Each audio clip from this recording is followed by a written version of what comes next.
Nous arrivons au terme d'une série de 21 podcasts qui valorisent les expériences vécues et les solutions élaborées au sein du réseau RedCap. Nous avons profité de la 5e journée Cap-Vert pour laisser traîner notre micro et entendre ce que les acteurs anciens et présents de ce réseau ont à nous raconter de cette expérience de recherche et développement innovante qui s'est construite en Nouvelle-Aquitaine et Pays de la Loire.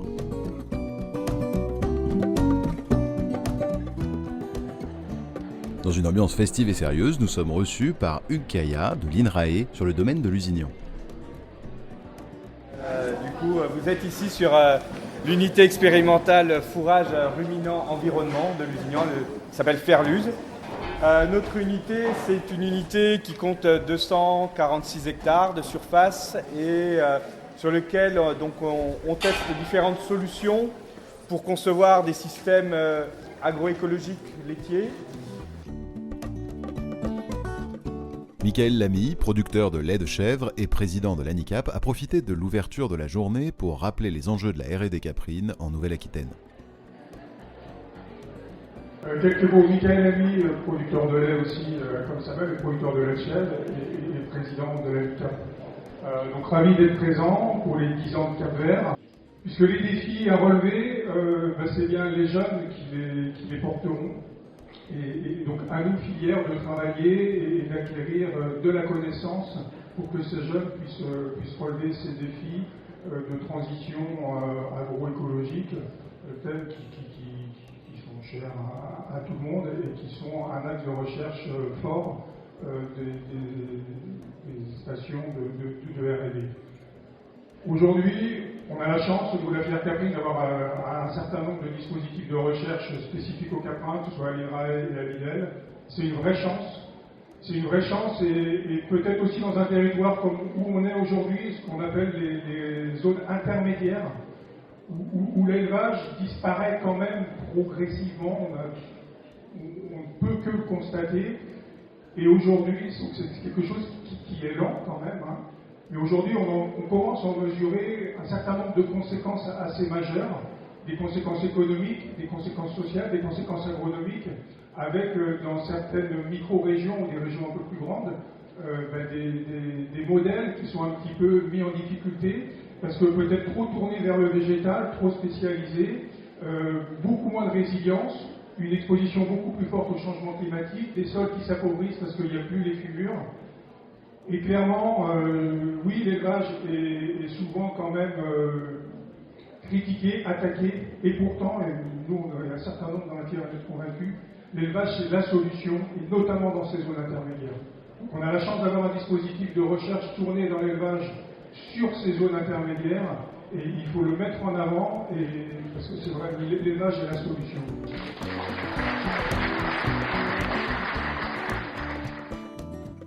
Nous allons maintenant continuer cette conférence. Jérémy Jost, animateur du réseau RedCap. Avec la présentation des résultats de 10 ans de recherche pour accompagner la transition agroécologique des élevages de chèvres, avec la présentation des résultats obtenus par le dispositif Patu-Chèvre RedCap. 10 ans du dispositif RedCap Patu-Chèvre, un podcast du réseau RedCap. Nous sommes le 22 mai 2025 à Lusignan, petite commune à côté de Poitiers, au nord de la région Nouvelle-Aquitaine, pour la journée technique Cap-Vert. Pas moins de 350 éleveurs de chèvres, conseillers, apprenants, enseignants, chercheurs, représentants de laiteries et responsables syndicaux et politiques sont rassemblés pour célébrer les 10 ans des dispositifs expérimentaux Patu-Chèvre et RedCap. Il s'agit d'un dispositif original de recherche, de création de références et de diffusion de connaissances créé il y a maintenant 12 ans, pour apporter des réponses aux éleveurs de chèvres de Nouvelle-Aquitaine et des Pays de la Loire, pour faire face à la crise du lait des années 2010 en travaillant notamment sur l'herbe, l'autonomie alimentaire et le changement climatique. Avant de s'intéresser aux solutions testées et déployées chez les éleveurs et les éleveuses de chèvres et sur un dispositif expérimental, nous vous proposons de revenir un peu en arrière, il y a 13 ans, à la genèse de ce projet, avec des personnes fortement impliquées à l'époque et qui profitent depuis d'une retraite bien méritée. 2008-2010, c'était une période de crise. Gilles Amiot, référent professionnel de la recherche et développement caprine pour le BRILAC, l'interprofession caprine de Poitou-Charentes et Pays de la Loire dans les années 2010. C'était une période de crise, de surproduction, où l'enjeu était un peu de limiter la production dans l'objectif de maintenir les prix. Et donc là, c'était effectivement très compliqué entre des entreprises qui avaient tout un peu le même discours, mais pas forcément la même pratique. Certaines entreprises encadrant assez strictement la production et d'autres pas du tout. Et puis un prix effectivement qui était très faible et qui a eu pour conséquence quand même des fermetures d'entreprises, quoi. Donc ça, c'était extrêmement compliqué.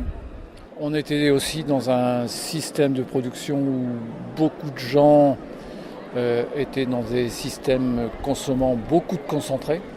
On était peu finalement sur des systèmes autonomes. Et c'est quand même ceux-là qui ont été les plus résilients. Ce qui nous a permis d'ailleurs ensuite de mieux se faire entendre au niveau du discours pour développer ce qui s'est produit ensuite sur la recherche-développement avec une priorité sur l'autonomie, l'utilisation de l'herbe. Voilà. Mais ça a été une période charnière qui a fait quand même pas mal de dégâts. Hein. Il y a eu entre 20 et 25% des éleveurs de chèvres qui ont arrêté durant cette période. Oui, j'ai pas forcément le pourcentage, mais en nombre d'éleveurs, oui, il y a eu pas mal d'éleveurs qui ont arrêté, notamment ceux qui étaient effectivement très endettés et avec des systèmes complètement dépendants des achats, quoi. Et quelles étaient les solutions alors imaginées pour sortir de la crise et améliorer la situation des éleveurs sur le long terme ? Pour sortir de cette crise, il y avait les économies, donc mettre moins de concentrés, parce que même ceux qui étaient en système concentré, ils étaient souvent largement en sécurisation au maximum. Comme le dit Gilles Amiot, la solution de l'herbe et de l'autonomie alimentaire ne sont pas sorties du chapeau par hasard.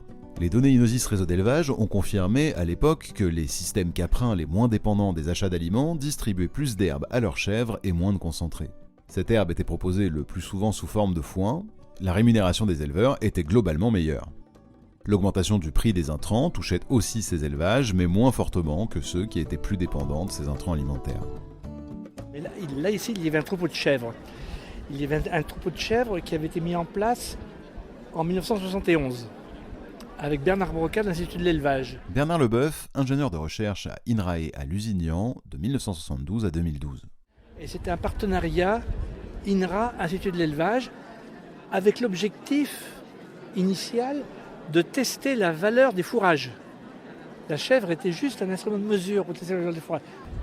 La chèvre n'était pas le bon instrument pour les chercheurs du monde végétal. Ça leur posait problème. Et donc il a réorienté, enfin ça a été réorienté avec lui et d'autres, vers le type d'alimentation des chèvres, et en essayant de faire un affouragement en verre. C'est-à-dire que les fourrages étaient produits et récoltés sur place et apportés à la chèvrerie pour donner à manger aux chèvres. C'était vraiment le début. Et ça, c'est des travaux qui ont duré de 72 vers 2000. Et puis cette question de recherche, elle arrivait en fin de vie. Et le troupeau se trouvait disponible. Et donc il allait disparaître. Et donc il fallait réfléchir, qu'est-ce qu'on allait faire ?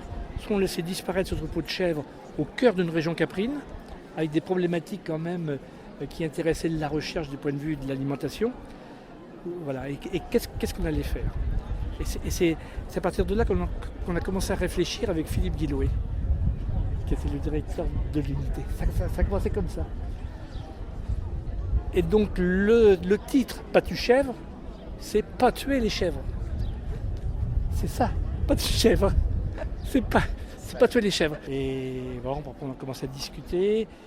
Et l'idée a assez vite émergé de se dire le pâturage des chèvres a été quasiment abandonné, sauf quelques éleveurs encore dans les régions montagneuses ou semi-montagneuses bien sûr. Mais si en région de plaine ici, c'était quasiment abandonné. Mais il y avait quand même quelques éleveurs dans les Deux-Sèvres, notamment, qui persistaient à mettre leurs chèvres au pâturage dans un système écologique bio. Et on s'est dit, on pourrait réintroduire le pâturage des chèvres à grande échelle, de façon à remettre les chèvres dans leur milieu naturel et de les insérer dans une réflexion agroécologique. Ça a quand même été ça notre idée. De la chèvre en bâtiment fermé, les coûts augmentaient, les contraintes augmentaient, et ça on voyait bien que ça posait problème. On était un peu comme dans une impasse, qu'il fallait proposer une alternative pour ceux qui le souhaitaient. Et c'est le rôle de la recherche d'arriver à anticiper sur le long terme, de pressentir ce qui allait se passer à l'avenir pour que les réponses soient apportées au moment où les gens sur le terrain se posaient la question. Il fallait que déjà il y ait des éléments de réponse. Ça suppose d'avoir 10 ans d'avance, quoi. Alors c'est intéressant de réfléchir à un projet de recherche, mais le transfert vers le terrain est aussi important. Qu'aviez-vous imaginé à l'époque ? Alors, oui, ça c'est une question très importante pour notre démarche, nous, de recherche appliquée. Et donc, moi, entre 1972 et ce projet-là, j'avais créé et puis maintenu, avec mes collègues, un réseau expérimental pour mettre au point des méthodes de reproduction par insémination. Et donc, j'avais un réseau d'une 40aine d'éleveurs, voilà, que j'ai entretenu sur 40 ans. Et là, au début, c'était un peu compliqué parfois, mais après, il y avait à la fois une confiance de la part des éleveurs, le fait qu'ils participent à la recherche, il y avait une reconnaissance, une valorisation pour eux vis-à-vis de leurs collègues, et il y avait une diffusion par les éleveurs. On n'a pas besoin de faire la diffusion, c'est eux qui faisaient la diffusion. Et donc, moi, c'était quasiment un autre métier que celui de la recherche que je faisais aussi. Il fallait un peu d'énergie. Et donc, il y avait beaucoup d'interlocuteurs.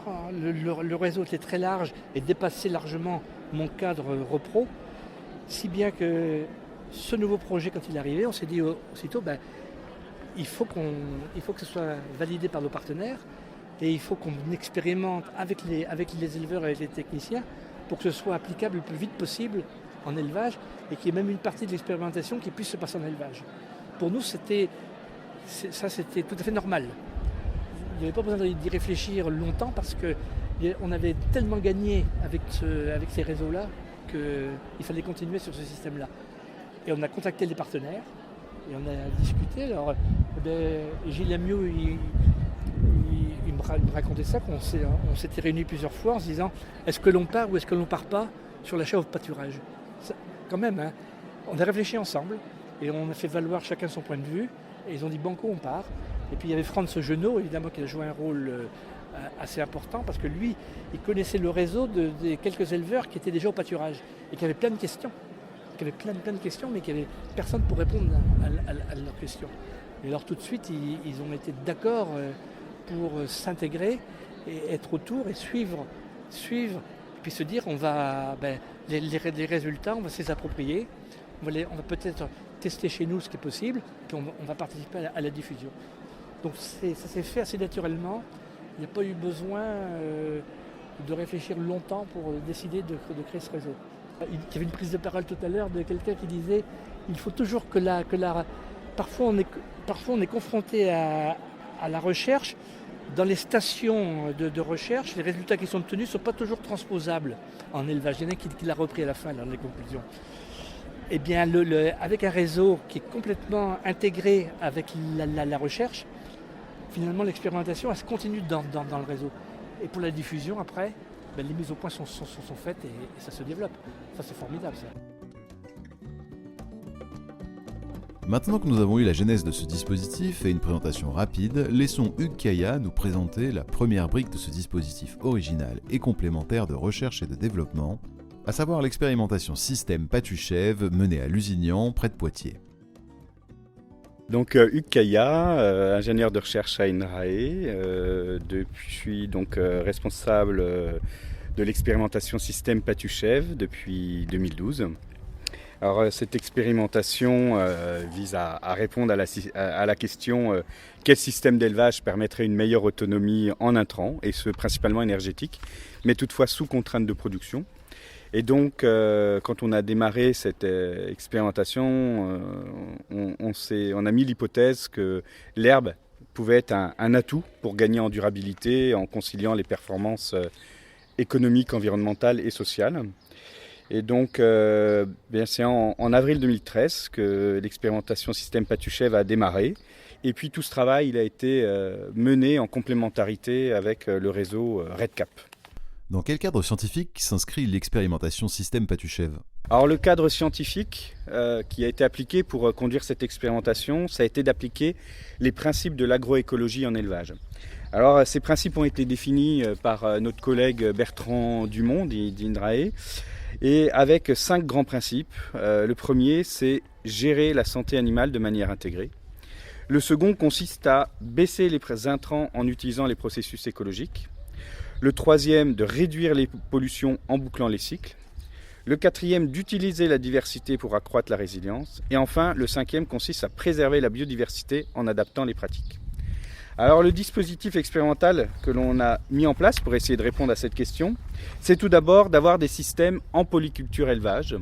Et pour ça, d'avoir la base du système fourrager qui est la prairie cultivée et multi-espèces. Ça, c'est un choix fort du dispositif, de baser notre dispositif sur de la prairie. Et cette prairie, elle rentre dans des rotations, c'est pour ça qu'elle est cultivée, et elle sera systématiquement une association d'espèces, donc de graminées et légumineuses. Sur le plan zootechnique, l'objectif est d'évaluer 3 types de conduites de troupeaux caprins qui diffèrent soit par la période de reproduction, soit par l'utilisation de l'herbe. Alors du coup, on a fait le choix de tester 3 conduites. Une conduite avec une reproduction en jours décroissants, donc avec de la reproduction à l'automne et des mises bas de février. Et sur l'aspect alimentaire, le troupeau peut utiliser le pâturage, donc une partie de l'année. Et ça, donc on est sur le troupeau qui est saisonné pâturage, dont l'enjeu est de produire du lait au printemps en utilisant au maximum le pâturage. Les 2 autres conduites, elles sont basées avec une reproduction qui a lieu au printemps, et donc des mises bas de septembre. Et l'un, donc du coup, peut utiliser le pâturage une partie de l'année avec un enjeu donc de produire du lait en hiver avec du foin ventilé, mais également d'utiliser le pâturage au printemps. Et donc le 3e système étudié, c'est un troupeau qui est en contre-saison, mais où les chèvres restent en bâtiment toute l'année, et la base de l'alimentation est du foin séché en grange. Et là, donc du coup, l'enjeu, c'est de produire du lait en hiver, mais du coup en utilisant ce foin ventilé. Et depuis 2013, ces 3 systèmes sont conduits de manière indépendante du début à la fin, donc avec un troupeau qui est dédié, donc chaque troupeau compte environ 60 chèvres, des surfaces qui sont dédiées avec une surface d'environ 10 hectares de SAU. Et puis, du coup, les surfaces sont attribuées du début à la fin, ce qui veut dire que le fourrage qui est récolté sur les parcelles, c'est ce fourrage-là qui est donné au troupeau considéré. Et puis, au niveau de la reproduction, même si elle a lieu à des périodes différentes, les chevrettes retrouvent leur mère, le renouvellement est intrasystème, en fait. Voilà. Et quelles solutions concrètes avez-vous testées ? Pour répondre à la question de recherche, on a fait des choix techniques et testé différentes solutions. Et tout d'abord, pour répondre à des questions plus techniques, comme quel type de prairie optimise l'ingestion d'herbe, qu'elle soit récoltée ou pâturée, et permettre de pérenniser la ressource. Et pour ça, en fait, on a fait le choix d'utiliser des prairies multi-espèces, mais également multivariétales, adaptées à chacun des systèmes. Et ça, dans un contexte assez particulier, où on utilise 0 azote minéral pour la fertilisation, et également 0 phyto. Et au cours de ces différentes années, nous avons testé 6 mélanges contenant un peu plus de 50% de légumineuses au semis et avec chacun 5 à 7 espèces et jusqu'à 3 variétés par espèce. Et donc, selon le mélange, on obtient des résultats, des rendements moyens annuels avoisinant 6,7 à 7,4 tonnes de matière sèche par hectare, ce qui est relativement satisfaisant dans un contexte sans fertilisation minérale. Avec également donc, des valeurs de ces fourrages autour de 16% de protéines, ce qui est vraiment intéressant pour aller vers plus d'autonomie protéique. Il y a eu aussi des solutions agronomiques de tester ? D'autres solutions testées ont été également objectifs de répondre à des questions autour de quelle rotation pour limiter les intrants et favoriser le bouclage de l'azote, du phosphore, du potassium. Et pour ça, toujours dans un contexte de zéro azote minéral, zéro phyto, zéro irrigation, et puis de mettre en place des techniques culturales simplifiées, on a fait le choix d'avoir des rotations plutôt longues et diversifiées. Et puis sur des aspects de culture annuelle, d'associer des céréales et des protéagineux, et en particulier donc d'avoir des associations type triticale pois févrole ou vesse avoine orge févrole. Derrière ça, les résultats que l'on obtient, c'est d'avoir des rendements qui avoisinent, qui oscillent entre 40 et 45 quintaux par hectare, avec des valeurs protéiques autour de 16-18% de protéines, ce qui est comparable à un aliment du commerce. Et évidemment, vous avez aussi apporté de nouvelles connaissances zootechniques. En fait, on a cherché à mesurer les niveaux d'ingestion, les performances des chèvres permises par la distribution de foin séchant en grange ou par le pâturage, et avec un objectif de faire ingérer plus de fourrage et moins de concentré, d'avoir des pratiques de distribution pour maximiser cette ingestion de fourrage, et puis d'utiliser au maximum des concentrés produits sur la ferme. Et les résultats qu'on a pu montrer au cours de cette expérimentation, c'est qu'aujourd'hui, les chèvres de nos dispositifs ingèrent 15% de fourrage en plus que ce que l'on peut observer dans la moyenne des élevages français, et qu'elles consomment moins de 350 kg de concentré par chèvre et par an, ce qui est près de 100-150 kg de moins que ce qu'on peut retrouver dans la filière. Bernard Leboeuf nous a parlé des enjeux liés au pâturage de chèvres. Qu'avez-vous pu mettre en avant ? Les études ont été conduites sur le pâturage également, afin de déterminer quelles sont les modalités d'ingestion de la chèvre au pâturage, et avec un objectif d'avoir un pâturage optimisé et maîtrisé. Et ça, un certain nombre d'essais ont été conduits en partenariat avec nos collègues d'INRAE de Rennes, et en particulier dans le cadre d'une thèse qui s'est déroulée sur la période de 2015 à 2018. Et ces résultats ont permis de montrer que la chèvre a une grande capacité à pâturer efficacement. Et en fait, on a pu mesurer que la chèvre, elle est capable d'ingérer 5% de son poids vif, avec 30% de concentré et 70% d'herbes pâturées. Et donc en fait, ces résultats, ils permettent de montrer que les chèvres laitières, elles ingèrent plus, en pourcent de leur poids, plus vite et plus longtemps que les vaches, qu'elles ne se fatiguent pas et qu'elles ont une bonne capacité d'adaptation au changement. De nombreux éleveurs craignent le pâturage à cause du parasitisme. Quelle réponse avez-vous apporté ? Qui dit pâturage dit parasitisme gastro-intestinal. Et pour ça, on s'est posé la question, a été de quels sont les risques sanitaires liés à l'utilisation du pâturage et comment le maîtriser. Et pour ça, on a fait le choix de mettre en place une gestion intégrée du parasitisme gastro-intestinal, et dans un objectif, bien sûr, d'avoir moins de traitements thématiques, d'utiliser du pâturage tournant, mais également de tester des plantes qu'on dit avec des métabolites secondaires bioactifs.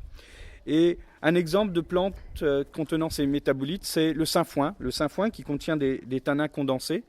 Et ce sainfoin, utilisé sous forme de cure durant 3 semaines, a permis de montrer qu'on a des réponses zootechniques plutôt intéressantes grâce à sa forte appétence, mais également, par contre, des résultats beaucoup plus mitigés concernant justement la santé, avec des résultats très variables. Et finalement, ce qu'on a pu voir, c'est qu'une cure de sainfoin ne peut se substituer complètement à un traitement anthelmatique, mais toutefois, son utilisation peut contribuer à cette gestion plutôt intégrée du parasitisme. Du point de vue de la reproduction aussi, avez-vous réussi à faire de l'insémination artificielle et du désaisonnement sans hormones ? Une question que l'on s'est posée aussi sur ce dispositif, c'est comment préparer au mieux les chevrettes pour le système dans lequel elles vont être intégrées. Et pour ça, dans des choix techniques de départ qu'on a fait, c'est toujours que ces chevrettes doivent être issues d'insémination, et que le pâturage devait commencer dès l'âge de 4 mois ou 7 mois selon le système étudié. Et puis également en termes d'alimentation, d'avoir au moins 50% de concentré autoproduit. Et ce que l'on peut voir aujourd'hui, c'est que le renouvellement avoisine les 70% issus d'IA dans notre troupeau, ce qui permet d'avoir des demi-sœurs dans chacun des systèmes, qu'elles réalisent 3 à 4 mois de pâturage. Et puis tout ça, on arrive à atteindre des objectifs que l'on peut attendre à des dates clés ou des périodes clés de la vie de la chevrette, comme par exemple dans nos différentes conduites, les chevrettes atteignent un poids moyen de 35,1 kg au moment de la reproduction, ce qui est un gage de sécurité pour l'avenir de cette chevrette et la longévité dans le troupeau. Nous allons maintenant à la rencontre d'Aymeric Mondière, chercheur contractuel à INRAE, qui a réuni les données collectées à Patuchèvre depuis 10 ans pour en faire une analyse de durabilité de la ferme et plus particulièrement des performances technico-économiques et environnementales. Aymeric, pouvez-vous déjà nous rappeler quels sont les systèmes étudiés ? Donc au sein de l'expérimentation système, il y a 3 lots qui sont conduits. Un lot désaisonné pâturant, donc avec Misbat septembre et système alimentaire basé sur le pâturage.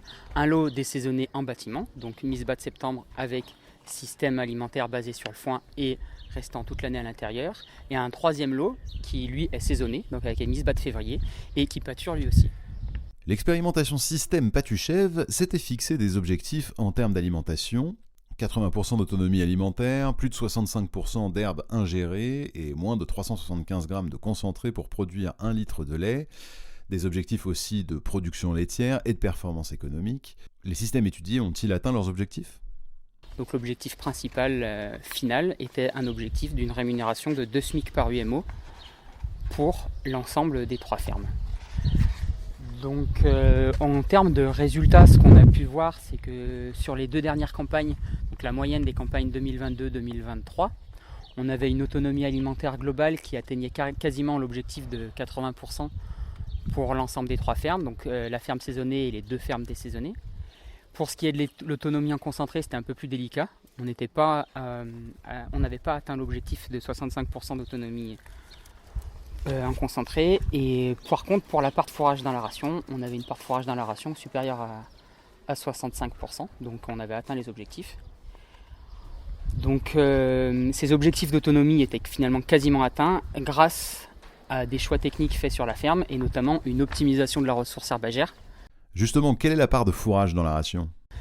Cette optimisation de la ressource herbagère, elle se visualise par une part importante de fourrage dans la ration. Donc il y a environ 70% de fourrage dans la ration dans les 3 fermes pour 30% de concentré.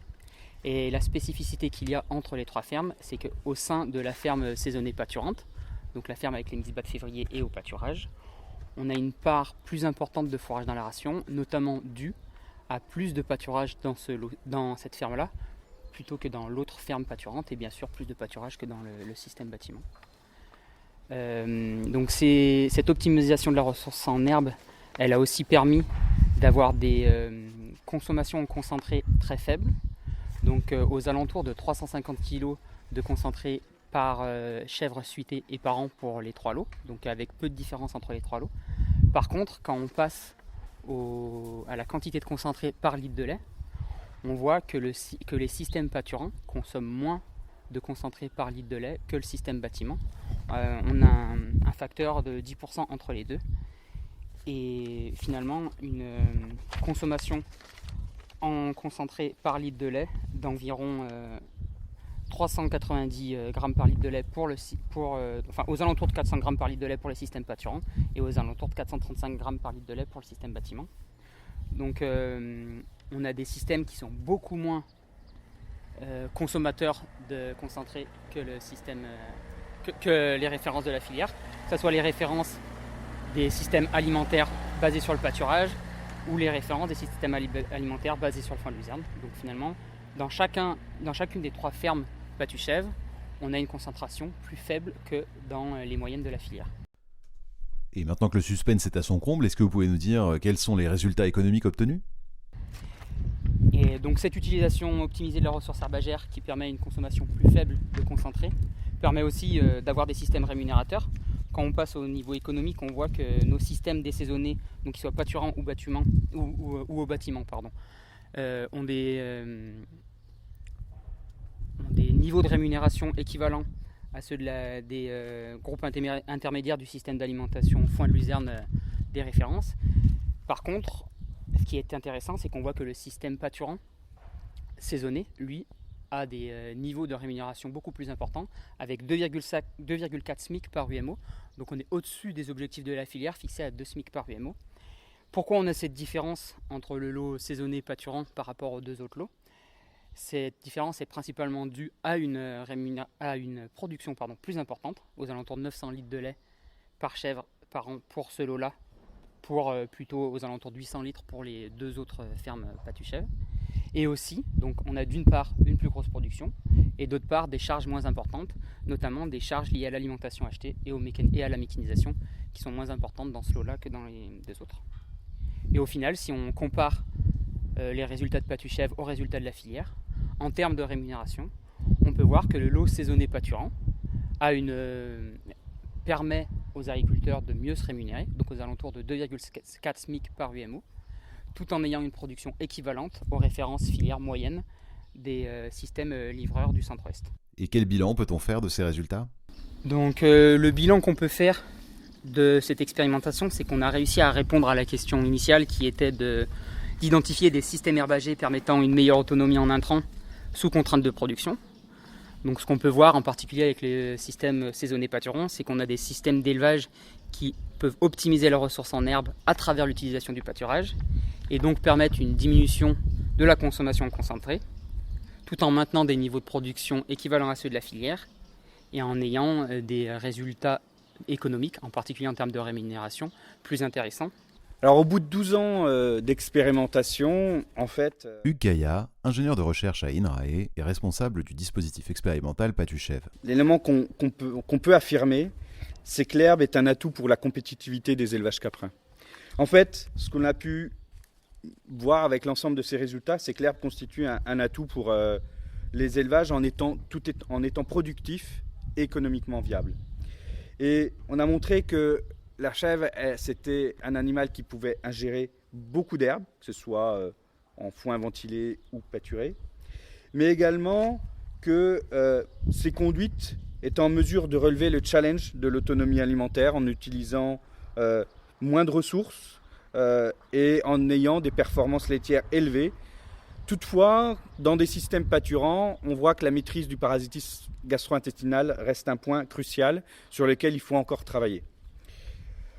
On a pu voir également que, concernant l'utilisation de molécules dites à risque, on voit qu'on peut être en mesure, ou en tout cas il existe des solutions pour s'en passer progressivement, tout en maintenant l'utilisation de l'insémination pour conserver le progrès génétique et une diversité génétique dans nos troupeaux. Et puis d'autres éléments qu'on attend aujourd'hui vis-à-vis des attentes sociétales, c'est aussi de mettre en évidence que ces systèmes basés sur l'herbe, ce sont des producteurs nets de protéines et qui sont moins en compétition avec l'alimentation humaine en termes de ressources alimentaires utilisées. Et puis que ces systèmes permettaient de proposer un lait et des fromages de haute valeur nutritionnelle. En parallèle et de façon complémentaire à l'expérimentation système pâtus-chèvres, un réseau d'éleveurs et de conseillers était mis en place. Il s'agit du réseau RedCap. Laissons Jérémy Jost se présenter et présenter le RedCap. Donc Jérémy Jost, je suis chargé de projet à l'Institut de l'élevage et j'anime en Nouvelle-Aquitaine et en Pays de la Loire le réseau RedCap. Le réseau RedCap travaille sur les thématiques de l'autonomie alimentaire, de la valorisation de l'herbe et du changement climatique depuis 12 ans maintenant. C'est un réseau qui associe à la fois des éleveurs et des éleveuses, des acteurs du développement, c'est-à-dire des techniciens, des conseillers, des animateurs, des acteurs de la recherche et également des acteurs de la formation, pour travailler tous ensemble à créer des références, à accompagner le changement, à diffuser des résultats autour de nos thématiques de travail, l'herbe, le changement climatique et l'autonomie alimentaire. Parmi les acteurs du réseau RedCap, on retrouve l'expérimentation système pâtus-chèvres qui est mise en place à l'INRAE de Lusignan. Et donc l'idée, c'est que le réseau serve à faire remonter des questions de terrain, des remarques des éleveurs et des techniciens vers la recherche pour qu'ils puissent y travailler, mais également pour que l'on puisse favoriser la diffusion des résultats acquis par le dispositif expérimental. On est sur des éleveurs et des éleveuses qui sont expérimentateurs, comme les scientifiques, et qui participent à nos travaux de recherche, et donc ils sont totalement partie prenante du processus, et donc évidemment ça favorise la diffusion des acquis de nos travaux.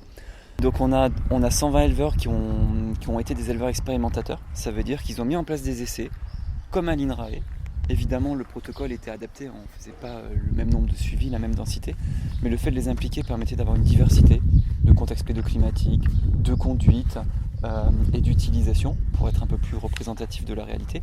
Et ce qui fait que ils ont été impliqués dans le processus de création de la référence et ils ont également contribué à la synthèse de ces références pour voir les messages clés à diffuser. Donc la diffusion auprès de ces éleveurs, je partage le point de vue de Bernard cité précédemment, il est facilité avec ce groupe-là. Après, il faut prendre en compte que 120 éleveurs expérimentateurs, ça représente à peu près 10% des éleveurs et des éleveuses de chèvres de Nouvelle-Aquitaine. Ce qui fait que la diffusion, il y a encore du travail à faire. Mais quand on diffuse des résultats qui ont été construits et validés avec des acteurs de terrain, la diffusion se fait beaucoup plus facilement et leurs collègues acceptent plus les résultats. Et comment Patuchèvre et RedCap ont fonctionné ensemble et quelles sont les complémentarités ? Donc le dispositif RedCap Patuchèvre est un dispositif assez puissant puisqu'on va avoir des données très fines apportées par l'expérimentation système, sauf que l'expérimentation système ne peut pas tout faire et apporter des réponses à tous les contextes, notamment pédoclimatiques, structurels que l'on a dans la filière. Ainsi, le réseau va apporter des références récupérées chez des éleveurs dans différents milieux, dans différentes zones, ce qui va conforter les résultats obtenus sur la station et on va gagner en fiabilité, en opérationnalité de nos résultats. Le deuxième point, c'est que Patuchèvre ne va pas pouvoir travailler sur toutes les thématiques. Ainsi, dans le cadre du réseau, on a pu travailler sur la ration mélangée, sur le rubanage, des choses qui ne sont pas du tout traitées à Patuchèvre parce que ça ne serait pas cohérent avec les systèmes. Et ça a été fait chez les éleveurs et donc ça permet de répondre à un plus large panel de questions. Jérémy, peux-tu nous résumer les thématiques techniques qui ont été travaillées par le réseau RedCap ? Au début, ça concernait surtout la prairie. Donc produire de l'herbe, des prairies multi-espèces, des prairies riches en luzerne avec une diversité de variétés et puis d'autres légumineuses implantées avec. On a également travaillé sur les modes de valorisation de l'herbe, le pâturage, l'affouragement en verre, et puis comment récolter un fourrage de qualité riche, appétant, avec le foin, l'enrubanage, le séchage en grange, la ration mélangée. Une fois qu'on avait vu tous ces thèmes-là, on est sur des systèmes en polyculture élevage qui sont dans des zones où on a à la fois des cultures annuelles, de la prairie, et donc il a fallu prendre en compte l'aspect agronomique de l'affaire, et donc on a travaillé sur la conduite agronomique de nos prairies et puis des cultures qui allaient être utilisées pour nourrir le troupeau. Et puis la suite de l'aventure, ça a concerné le changement climatique. Intéressons-nous maintenant à certaines solutions testées par le réseau RedCap. Hugues Caillat nous a dit que la prairie cultivée, multi-espèces, avait une place importante dans l'expérimentation Patuchèvre. Jérémy, est-ce que la prairie multi-espèces était aussi un questionnement fort des éleveurs du réseau ? Lors des premières réunions techniques du réseau RedCap, est remonté le besoin de travailler sur la prairie et la composition de la prairie en mélange si on voulait faire ingérer plus d'herbe par les chèvres. Et donc on a regardé ce qui existait sur le marché des semences, dans les recommandations techniques, et on a constaté qu'il n'y avait pas de mélange prairio il y a 10 ans qui convenait aux attentes de nos éleveurs et de nos techniciens. Donc si je résume en quelques chiffres, le réseau RedCap fait le lien entre le terrain et la recherche. Pour cela, il y a 14 structures agricoles représentant la diversité des structures de conseil, chambres d'agriculture, CIVAM, contrôle laitier, groupement bio, associations spécialisées, et puis 3 établissements de formation agricole. Et puis il y a aussi les éleveurs expérimentateurs, et ils font quoi les éleveurs expérimentateurs en fait ? On s'est dit qu'il serait intéressant d'essayer de co-construire avec à la fois les éleveurs, les techniciens, les semenciers et la recherche, des mélanges prairiaux qui répondaient à nos attentes, qui sur le papier étaient intéressants, et puis de les mettre en application sur le terrain, de les tester chez des éleveurs pour voir si les résultats étaient robustes et correspondaient à ce que l'on souhaitait. Et ainsi pendant 8-10 ans, on a testé 5 mélanges différents qu'on a fait évoluer au fil du temps, sur une 45 ou 48 parcelles à peu près, chez des éleveurs du Lot-et-Garonne jusqu'au Maine-et-Loire. Et donc ces mélanges ont été validés par les éleveurs au fur et à mesure, puisqu'on a affiné la composition, on a identifié les limites, notamment dans la conduite des prairies et les points d'amélioration que l'on a ensuite traités et communiqués. Et donc c'est ainsi que s'est mis en place cette expérimentation de différents mélanges prairiaux qui a permis d'avoir des nouvelles références mais également de travailler sur l'accompagnement des éleveurs et la formation des éleveurs et des conseillers. Gilles Amiot, lorsque vous étiez éleveur, vous avez participé aux essais du REDCap sur la prairie multi-espèces. Pourquoi ? En fait, notre système caprin a évolué de l'ensilage de maïs au pâturage. Et notamment, on s'est posé la question parce qu'il y avait la récolte de l'herbe au printemps qui nous posait problème. En ensilage d'herbe, avoir 2 silos ouverts, même si on partageait les silos avec un voisin, c'était très compliqué. Et donc l'idée a été de déprimer l'herbe pour ne plus avoir d'ensilage à faire.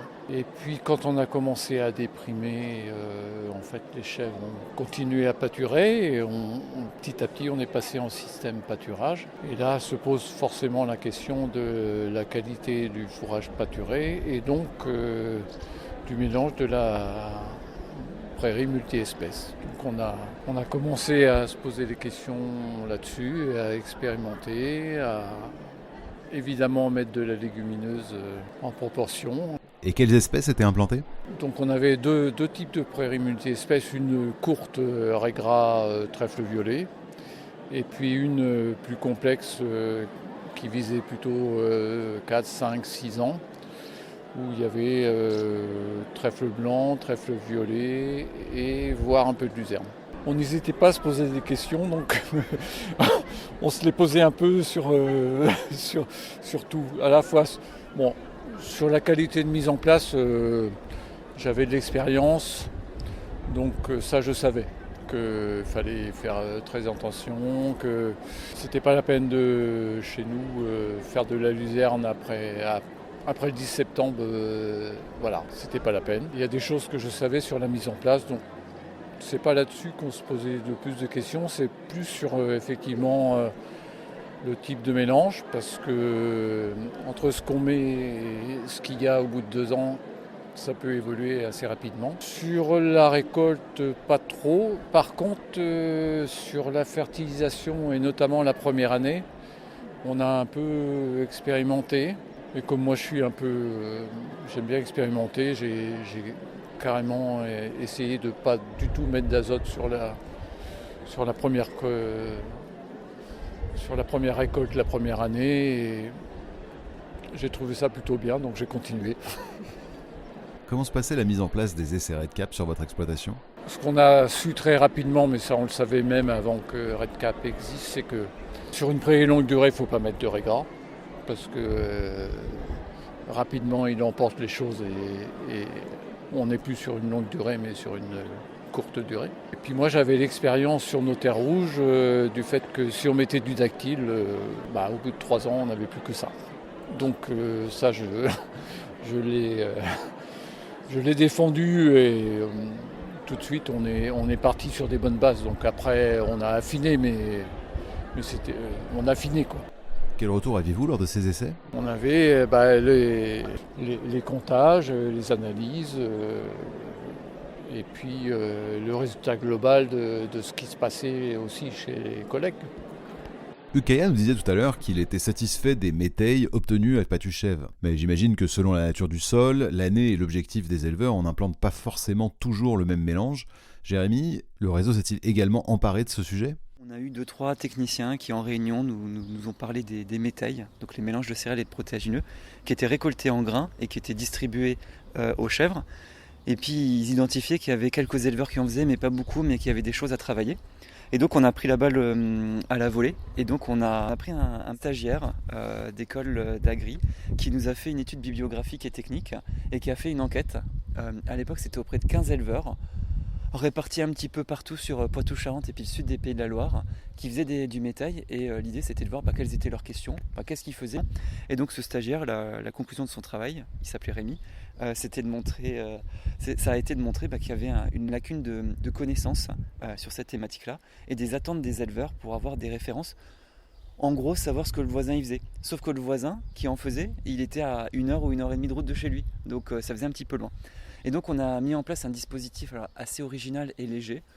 On s'est dit que si chaque technicien récupérait 2, 3, 4, 5 métailles chez les éleveurs qui suivaient, vu qu'on est entre 12 et 15, ça demandait pas beaucoup de travail. ça permettait d'avoir une diversité de résultats, d'échantillons, et qu'on pourrait dire quelque chose. Et donc on a fait ça pendant 5 ans, ce qui nous a permis de récolter plus de 250 métailles venant de 75 éleveurs, donc une très belle diversité d'échantillons pour faire des recommandations et pouvoir dire aux éleveurs qu'est-ce qu'il faut implanter pour avoir un bon métail, avec l'objectif d'avoir quelque chose à plus de 35 quintaux par hectare à la récolte, 16 de MAT et 1 UFL. Donc je suis Stéphanie Kaminski, je suis éleveuse en Dordogne, j'ai 150 chèvres en bio que je livre à la laiterie Chêne-Vert. Alors quel genre de questions vous vous posiez au moment de prendre contact avec le réseau RedCap à l'époque ? Oui, en fait c'était surtout sur l'autonomie alimentaire. Alors en fourrage on l'avait à peu près, c'est vrai qu'en céréales on a eu un petit peu de foncier, donc on a voulu faire un métail de façon à faire un agronomiquement plus facile en bio et puis plus équilibré pour les chèvres. Donc en fait on cherchait à faire du métail grain et donc je m'étais rapprochée du RedCap à ce moment-là. Et pourquoi avoir travaillé avec le réseau RedCap ? D'avoir des données, des échanges avec des collègues et puis des données scientifiques avec les techniciens qui avaient testé des choses. Après on a fait partie d'un réseau où on faisait des expériences chacun, et il y avait des analyses, on mettait en commun et de façon à s'améliorer les uns les autres. Enfin, c'était vraiment le réseau et les rencontres qui ont fait qu'on a amélioré chacun nos métailles. Et de quoi avez-vous bénéficié ? Des analyses quand même, en fait, de connaître la valeur. Effectivement, le réseau RedCap, avec 220 métailles suivies, a contribué au développement d'un outil web permettant à partir de photos de métailles d'estimer rapidement la valeur alimentaire. Stéphanie, une dernière question, est-ce que le métail s'est développé chez les éleveurs de chèvres ? Oui, je trouve que ça s'est bien diffusé. Alors dans le réseau bio, ça y est déjà beaucoup, mais même dans le réseau conventionnel, moi j'ai souvent des conventionnels qui m'appellent pour me demander quelle quantité, quelle variété, Oui, toutes les caractéristiques techniques pour un métail, même en conventionnel, ça s'améliore. Je pense que tout le monde cherche à avoir de l'autonomie alimentaire et de réduire ses intrants.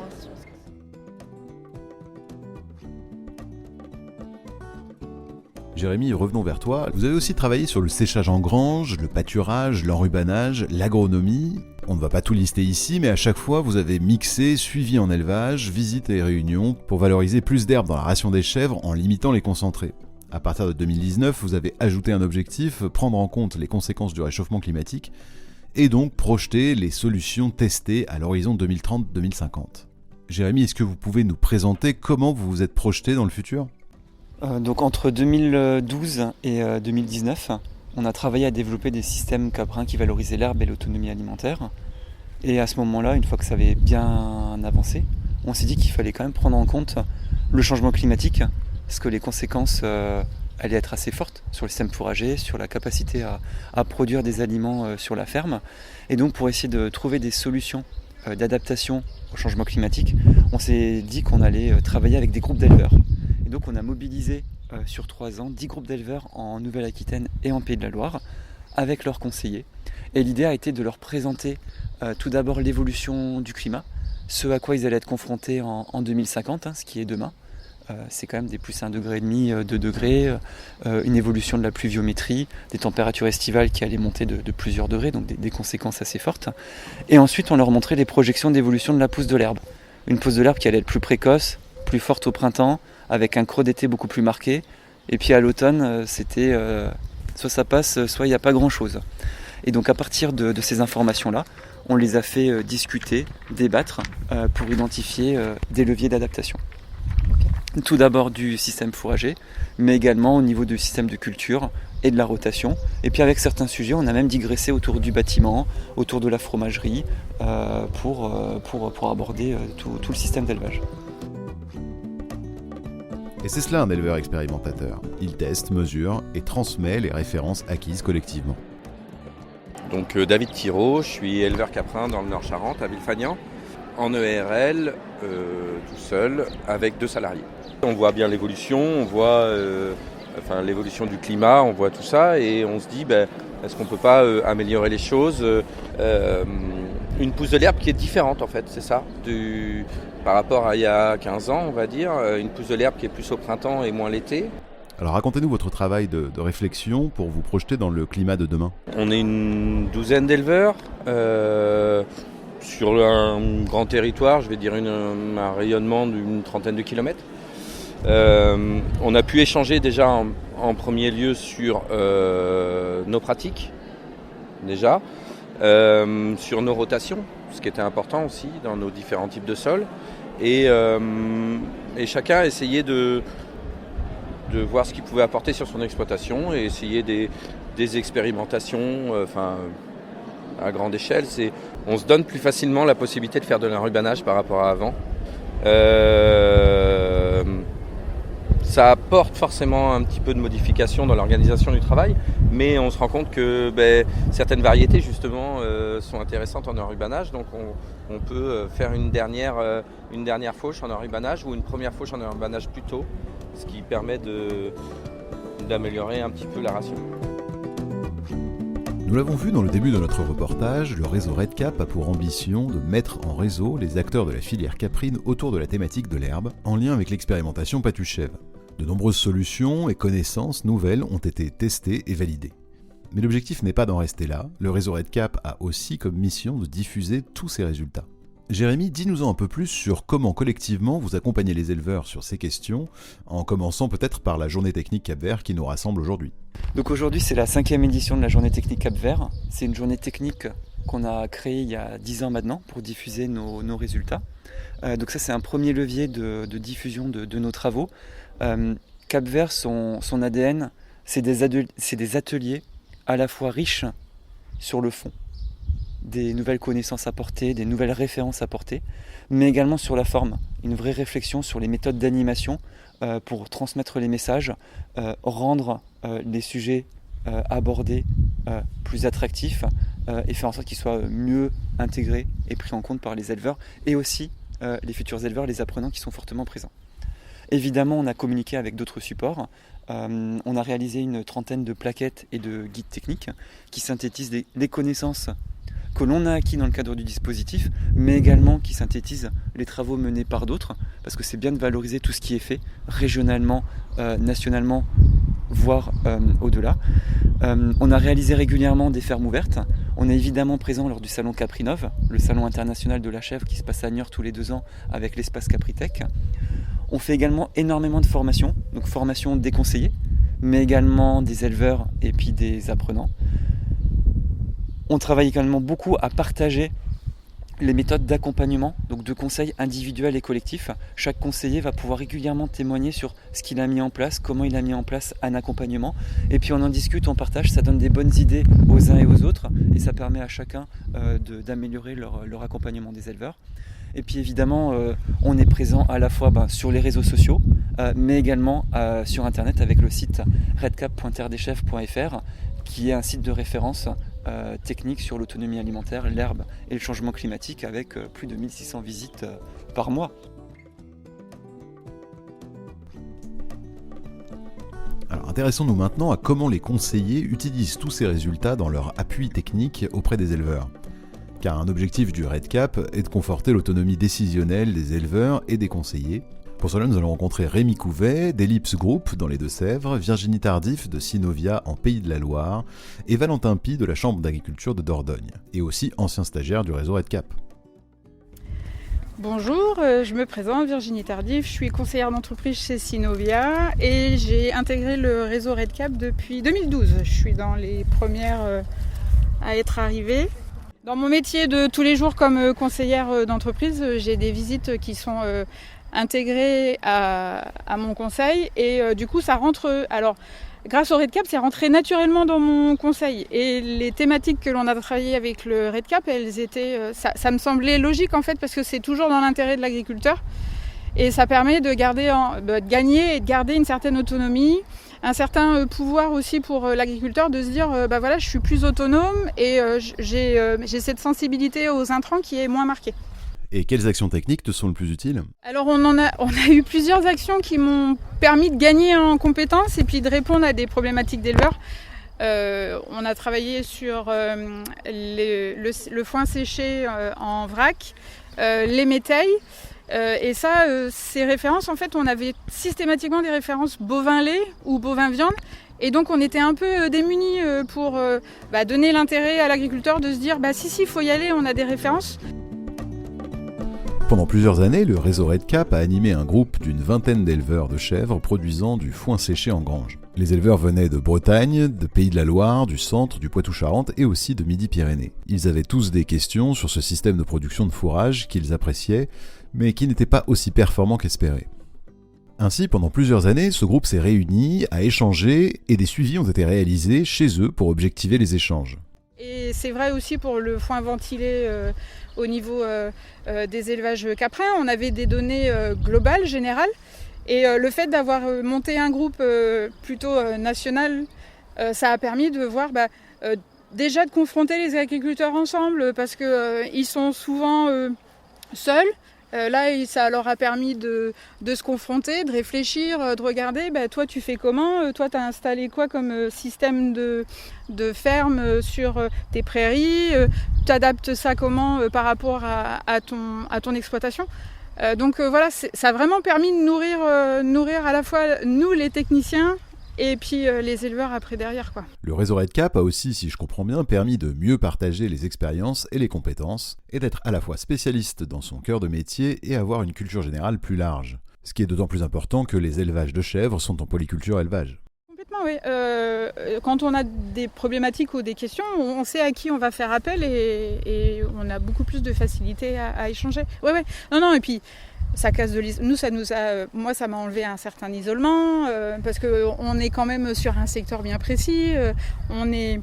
Vu qu'on n'est pas très nombreux, on fait des kilomètres. Donc ça permet vraiment de se recentrer et puis d'échanger. Et puis en fait, on n'était pas du tout dans l'idée de se dire on est l'un contre l'autre, on est tous ensemble pour faire avancer nos éleveurs, parce que la problématique aussi, c'est que si nous on n'a plus d'agriculteurs, on va plus avoir de travail, quoi. Donc l'objectif, c'est aussi qu'on puisse pérenniser et qu'on soit encore là. Moi je suis encore là, ça fait déjà un certain temps maintenant, mais ouais. Non, c'était vraiment. Moi, je trouve que c'était hyper important. Ouais, et puis c'est bien. J'espère que ça va continuer parce que on en a besoin. Il faut espérer que ça continue. Ouais. Et quel type de production du réseau RedCap vous utilisez le plus ? Alors les jeux techniques, comme dit Jérémy, les jeux sérieux. Effectivement, ouais, je les utilise. Alors plutôt en formation de groupe éleveurs. Mais on les a même utilisés pour former des apprenants sur les rotations et c'est vraiment un jeu ludique. Donc ça, c'est quelque chose qui est ancré aussi dans notre boîte à outils. Et après, y a les plaquettes comme arriver à faire du bon foin pour les chèvres, les plaquettes de métail. Et puis les guides, les guides qu'on a produits, c'est pareil, je les utilise aussi. Quand à un moment j'ai un doute parce que ça peut arriver, voilà, on n'a pas la connaissance de tout et puis on se souvient pas de tout. C'est dans ma besace en fait. Moi, je m'appelle Rémi Couvet, je suis conseiller caprin dans le sud de Sèvres pour Ellipse Group. Au quotidien, moi j'utilise beaucoup des données autour de la ration mélangée, surtout qu'aujourd'hui c'est vraiment un système alimentaire qui est très utilisé, en tout cas un système de distribution, surtout pour les rations humides, parce qu'aujourd'hui les éleveurs cherchent à gagner du temps, cherchent à limiter les transitions alimentaires et la ration mélangée est une réponse à ça. Donc en plus, comme aujourd'hui les éleveurs plutôt vivent bien, cherchent à gagner de la main-d'œuvre, donc ça répond à tout ça. Par contre, c'est pas forcément facile à mettre en œuvre, donc c'est très technique et il y a besoin de beaucoup d'accompagnement sur ce système. Voilà, donc aujourd'hui j'ai ma collègue qui s'appelle Marie-Gabrielle Garnier qui travaille sur de l'expertise en ration mélangée et qui va travailler avec les éleveurs sur de l'expertise, notamment sur la mise en place des machines, l'accompagnement et la mise en œuvre de la ration. Et puis après, nous, au quotidien, on est là pour des ajustements sur la ration mélangée. Les résultats mobilisés par Rémi et ses collègues sont issus du suivi d'un réseau de 22 élevages de chèvres en ration mélangée qui a permis à la fois de décrire cette pratique et de construire des démarches d'accompagnement. Alors Rémi, pouvez-vous nous parler des références sur les métails ? Justement, j'allais rebondir sur une autre grosse question, c'est les métails. Les métails, on l'utilise au quotidien, que ce soit les métails fourrage ou les métails grains. C'est vrai qu'avant, on était un peu dans... on n'avait pas vraiment de données objectives et de données précises sur ce qu'il fallait faire. Aujourd'hui, on sait qu'on a un truc qui marche, qui est facile à mettre en œuvre, notamment sur le grain, avec des févroles, du pois et du triticale. on sait que ça marche, on sait comment il faut le doser et que c'est facile à mettre en place d'un point de vue agronomique. En plus de ça, c'est que c'est un produit qui est très très bien pour l'élevage des chèvres, adultes en lait mais aussi sur les chevrettes. Donc en fait, on l'utilise facilement et on l'accompagne après en termes de rationnement. Sur la partie fourrage également, parce qu'aujourd'hui, avec le climat qui est un point très largement aussi discuté dans le cadre du REDCap, ça permet, moi ce que je dis toujours, de ne pas mettre tous les œufs dans le même panier, diversifier en fait les différents fourrages. Donc on va avec les éleveurs proposer de mettre des luzernes, des raies gras, des métailles fourrages, etc. pour si jamais il y en a un qui loupe, il y en a un autre qui va réussir. Bon, après il y a des années où tout est catastrophique et des années où tout est bon, mais globalement on va pouvoir équilibrer un peu la production et avoir des fourrages. Alors pas toujours avec la même qualité, mais on sécurise en faisant ça. Et du coup, les éleveurs sont-ils intéressés par l'herbe et l'autonomie alimentaire ? On a quand même des éleveurs qui sont sensibles surtout à l'aspect économique. Et via l'économique, on arrive à les faire passer sur du fourrage et de l'autonomie. Donc oui, on en a de plus en plus. Et puis aujourd'hui, j'ai envie de dire qu'on a un panel technique tellement large que finalement, par rapport aux travaux du REDCap, on arrive à piquer un peu de ça ou un peu de ceci, etc. pour adapter nos discours et apporter des références à nos éleveurs, quoi. Et quel type de production du réseau REDCap vous utilisez le plus ? Les jeux sérieux, non. Non, clairement. Déjà, on anime assez peu de groupes, nous, en fait, au sein de l'entreprise. On est plutôt sur de l'apport individuel, même si on aimerait développer de la formation, mais on utilise assez peu les jeux sérieux. Par contre, effectivement, que ce soit les fiches ou les guides, là, effectivement, tous les conseillers les ont, les connaissent et permet de... Parce qu'on ne peut pas tous rappeler, effectivement, il y a quand même beaucoup d'apports techniques et beaucoup de choses.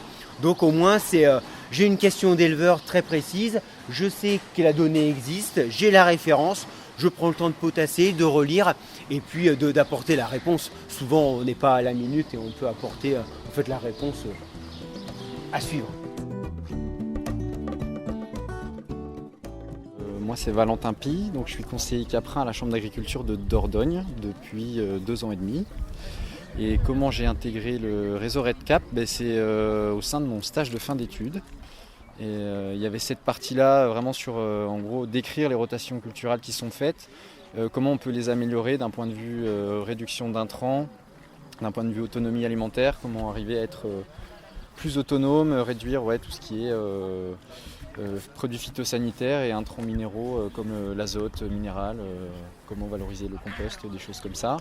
Et en parallèle, j'avais aussi un peu de suivi expérimental, de prairies multi-espèces qui ont été implantées en Dordogne et aussi des suivis de parcelles de luzerne de différents types de dormance. Donc c'était mesure de biomasse, principalement composition culturale et mesure de croissance, voilà à peu près, et mesure de rendement à peu près. Et pouvez-vous donner un exemple d'utilisation des références REDCap ? Chez une éleveuse jeune installée, quand elle me demande des références parce qu'elle est très intéressée par les métailles pour travailler en matière première au sein de son élevage, quelle métaille implanter à quel moment pour valoriser dans sa ration, donc quelle densité de semis, à quelle période, pourquoi plus prendre du triticale que du blé par exemple. C'est des choses très pratiques comme ça où c'est bien d'avoir ces références-là pour la conseiller dans ce qu'elle veut accomplir au sein de son élevage. Et en quelques mots, Valentin, qu'est-ce qui fait en partie la réussite du réseau de conseillers ? En quelques mots, mais c'est beaucoup d'échanges et beaucoup de convivialité qui portent leurs fruits aussi dans le côté professionnel. Parmi les utilisateurs des travaux du réseau REDCap et de Patuchèvre, on retrouve aussi les enseignants de lycée agricole.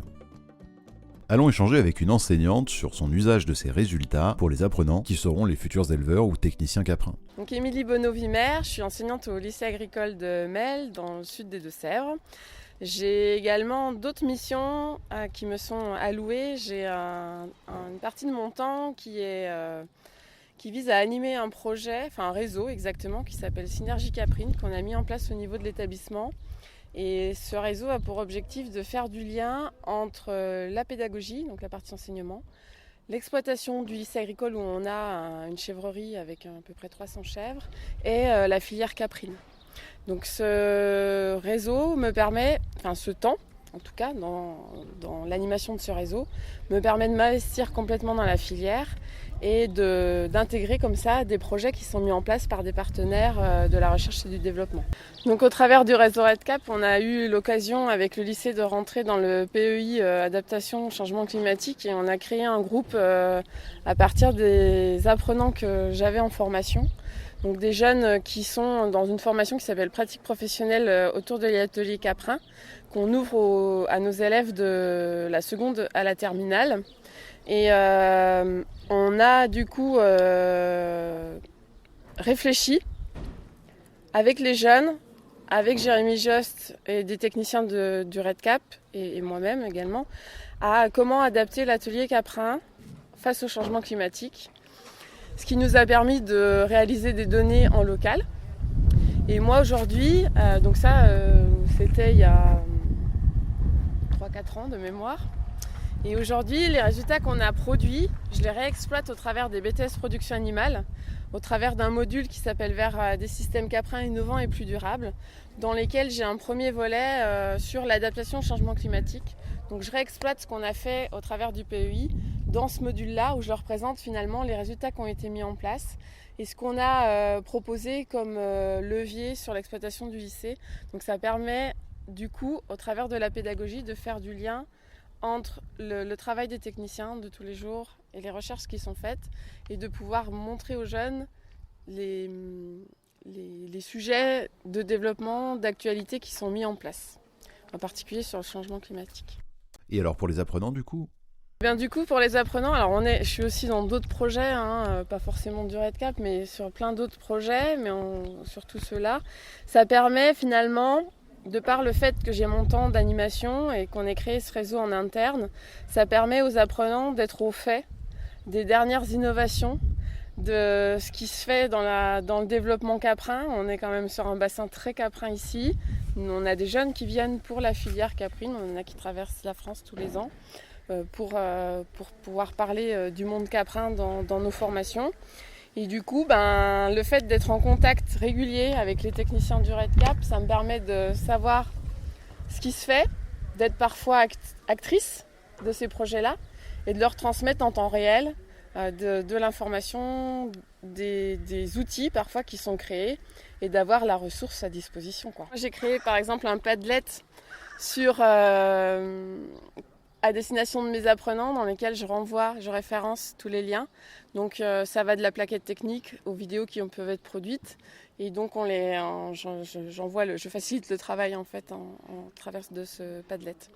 Et puis moi j'ai la chance d'être à proximité des techniciens, donc je les fais venir parfois sur des interventions ponctuelles ou au travers de journées techniques comme à Cap-Vert où les jeunes sont présents et vont pouvoir profiter pleinement des résultats.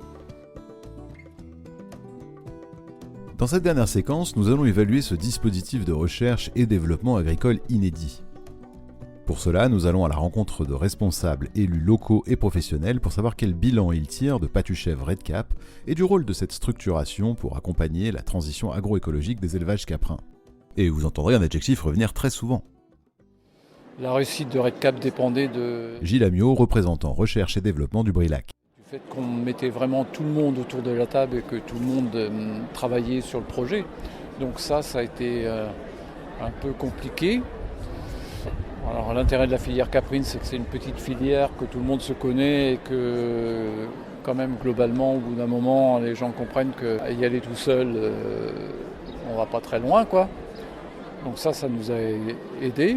Et à partir de là, on a eu quand même la chance, je crois, d'avoir des compétences et des motivations à l'INRA sur les embauches qu'on a fait via l'Institut de l'élevage et la motivation des techniciens, chambres, CIVAB, etc. On a vraiment eu des équipes motivées qui ont fait un boulot extraordinaire avec des producteurs représentants aussi qui étaient motivés. Donc vraiment ça a été agréable à vivre, dynamique, Les résultats sont quand même bons et concrets. Mais je dois dire que rien ne serait fait sans le collectif. Bernard Leboeuf, ingénieur de recherche INRAE, retraité. Tout était collectif. Et donc on n'avait pas d'état d'âme, il n'y avait pas de querelle de chapelle, pratiquement pas. Les gens qui étaient là étaient conscients qu'il fallait aider l'élevage caprin à se développer. Chacun à partir de nos compétences. Et on travaillait en commun. C'est le collectif. Ça se sent aujourd'hui. Moi je suis Samuel Bulot, je suis agriculteur en région Bourgogne-Franche-Comté, producteur de lait de vache bio et je suis président de l'Institut de l'élevage. C'est un projet qui est collectif et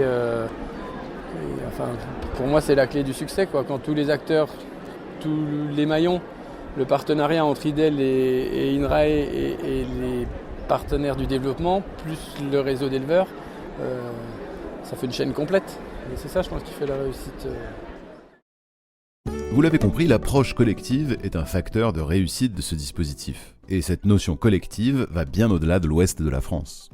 André Legal, responsable du département production et produits à l'Institut de l'élevage. Comment s'articule le dispositif REDCap Patuchèvre avec les autres dispositifs caprins nationaux ? À l'échelle de l'Institut de l'élevage, on cherche bien sûr à faire jouer toutes les synergies et complémentarités entre le bassin de Nouvelle-Aquitaine, Poitou-Charentes, ici autour de Lusignan, et puis bien sûr la station expérimentale du Pradel, dans laquelle l'Institut de l'élevage est très impliqué et qui porte sur les systèmes d'Auvergne-Rhône-Alpes dans des conditions très différentes. Et je pense que on essaie de travailler en étroite complémentarité. Il y a des expérimentations qui peuvent être conduites au Pradel, mais aussi à Lusignan, et on partage les résultats, on les discute ensemble. Et en tout cas, c'est très important d'avoir cette synergie que l'on fait aussi dans le cadre de l'UMT Caprine, au système caprin durable, qui est piloté par INRAE et l'Institut de l'élevage. Et donc là aussi, dans ce dispositif UMT centré sur Lusignan, bien évidemment, le Pradel est intégré. Et en tout cas, c'est aussi le souhait de la filière caprine et de la profession que l'ensemble des dispositifs ou sites de R&D, d'innovation, soient bien reliés et qu'on ne travaille pas chacun de son côté. Et alors, qu'est-ce que c'est une UMT ? J'ai coutume de dire que les UMT, c'est la prise branchée entre l'Institut de l'élevage vers INRAE. Et comme ça, on a un formalisme, un cadre qui permet de dialoguer ensemble, de travailler, d'incuber, de monter des projets, de partager des résultats, d'être dans la publication scientifique et l'analyse scientifique des résultats. En tout cas, c'est très vertueux et que c'est pas que chacun joue sa partition, on est ensemble. Au début de ce reportage, nous avons rencontré Gilles Amiot, éleveur retraité, qui avait fortement contribué à la mise en place de ce dispositif et qui était le référent du BRILAC, l'interprofession caprine régionale. Depuis son départ en retraite, c'est Jean-Marc Rosgan qui a repris la suite comme référent du REDCap. Donc, Jean-Marc Rosgan, je suis éleveur de chèvres dans le sud de la Vienne. Je suis en GAEC 2 associés avec mon frère aîné, qui lui s'occupe plus de la partie grande culture. Moi, je m'occupe de l'élevage. Je suis également vice-président de la coopérative Terra Lacta, en charge des dossiers caprins. À ce titre, je représente aussi les éleveurs au niveau de l'ANICAP Nouvelle-Aquitaine, de l'ANICAP nationale. Et je suis aussi le référent du REDCap. C'est-à-dire que en fait, je sers un peu de lien entre les techniciens et toute l'équipe du REDCap qui met en place les formations et qui, avec Jérémy et tous les essais qui sont mis en place chez les éleveurs, et le lien justement avec l'ANICAP, toute la partie interprofession. Et je trouvais justement que c'était très intéressant ce système qui se trouve à mi-chemin entre la recherche et les éleveurs du terrain. Et dans beaucoup de cas, on a servi un peu justement d'interface entre le moment où il y a un protocole d'essai qui est validé ici à l'INRAE et qu'est-ce que ça donne grandeur nature dans une ferme ordinaire avec des contraintes qui peuvent être différentes d'un point de vue pédoclimatique, d'un point de vue organisationnel et travail et tout ça. Comment on peut faire pour que ce soit plus facile à adapter à l'éleveur standard.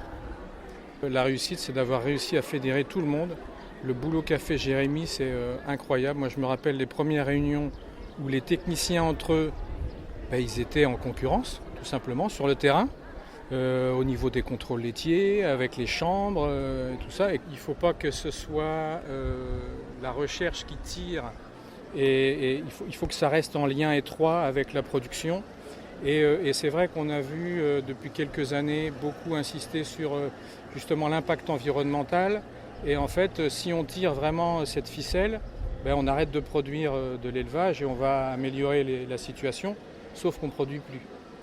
Et en fait, il faut maintenir cette vigilance, entre guillemets, bien que je suis persuadé que Hugues en est convaincu le premier, et qu'il faut absolument qu'on maintienne des élevages durables, certes, mais productifs, et en réduisant au maximum l'impact environnemental. Mais il faut d'abord rester productif parce qu'il faut pouvoir en vivre. Et puis justement dans les divers dispositifs de l'INRAE, maintenant qu'ils ont mis en évidence que si on fait des grandes cultures sans aide de l'élevage en termes d'intrants, c'est juste pas possible. Je ne sais plus combien ça a duré. En 15 ans, ils avaient mis en évidence que les terres étaient mortes. Si on n'apporte rien, on ne peut plus produire. Donc la polyculture élevage a tout son sens. Et d'ailleurs, si les anciens faisaient comme ça, ils n'étaient pas plus fous que nous. On a spécialisé beaucoup, peut-être un peu incité par la PAC notamment.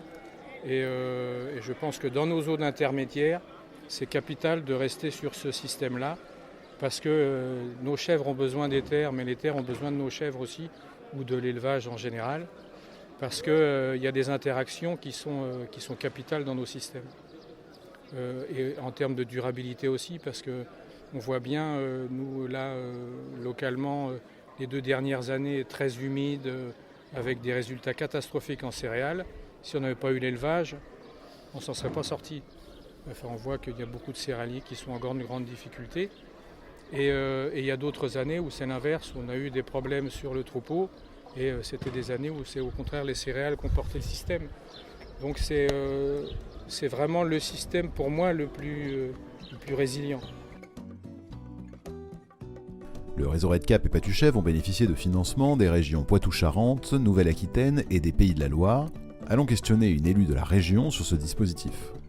Geneviève Barra, conseillère régionale, déléguée à la ruralité et au pacte alimentaire circuit court. Et REDCap, c'est vraiment le truc parfait pour la filière caprine, qui était quand même très dépendante des intrants. Et voilà, je pense que c'est vraiment le projet. Ça ne sera plus comme avant. Je crois aujourd'hui qu'on est vraiment alignés. Les éleveurs caprins ont fait un bond monumental. Je crois aussi que cette filière qui est petite, mais qui dès les années 80 a compris qu'il ne fallait pas se disperser, il fallait tous travailler ensemble, et cette espèce d'ensemble qui s'est monté entre l'Institut de l'élevage, l'INRA, les agriculteurs, les fédérations d'éleveurs et les interprofessions. Il y a quelque chose où on a tous tiré dans le même sens. Et je pense qu'aujourd'hui, il y a quelqu'un qui s'installe, il a quand même beaucoup de réponses à ces questions techniques.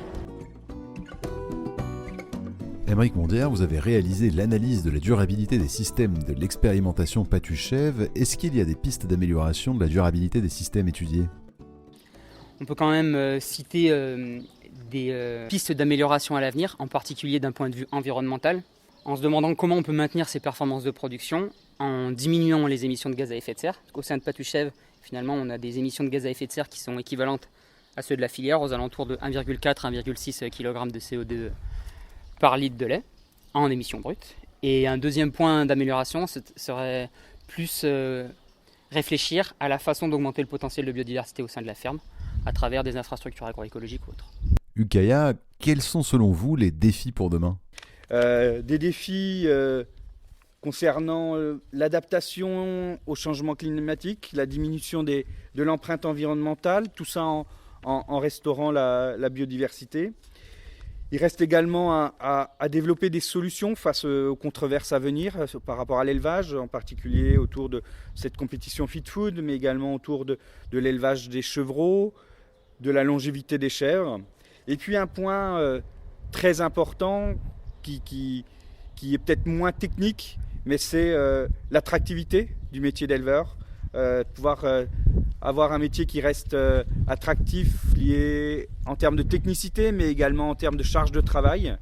Et c'est pour ça que on travaille sur un nouveau projet avec le réseau RedCap, un projet qui va consister à construire une nouvelle expérimentation système, donc avec les partenaires, éleveurs, éleveuses, et essayer de tester de nouvelles solutions pour continuer à améliorer la durabilité des élevages caprins. Et puis tout ça en partenariat avec le réseau RedCap pour accompagner cette transition agroécologique.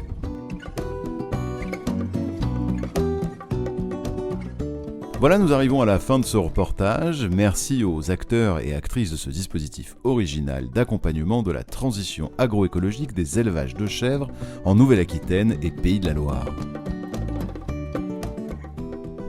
Si vous souhaitez approfondir certains sujets abordés dans le reportage, n'hésitez pas à visiter le site internet du réseau RedCap ou à écouter un épisode de nos podcasts thématiques. Réalisation Servane Leclerc et Jérémy Jost. Prise de son Marie-Catherine Leclerc et Servane Leclerc. Montage Philippe Berthet. Propos recueillis le 22 mai 2025 à Lusignan. Ce podcast a été réalisé dans le cadre du projet Info Éco Cap 3, coordonné par le réseau RedCap, l'ANICAP Nouvelle-Aquitaine et l'Institut de l'élevage, avec le soutien financier de la région Nouvelle-Aquitaine et de l'Union européenne.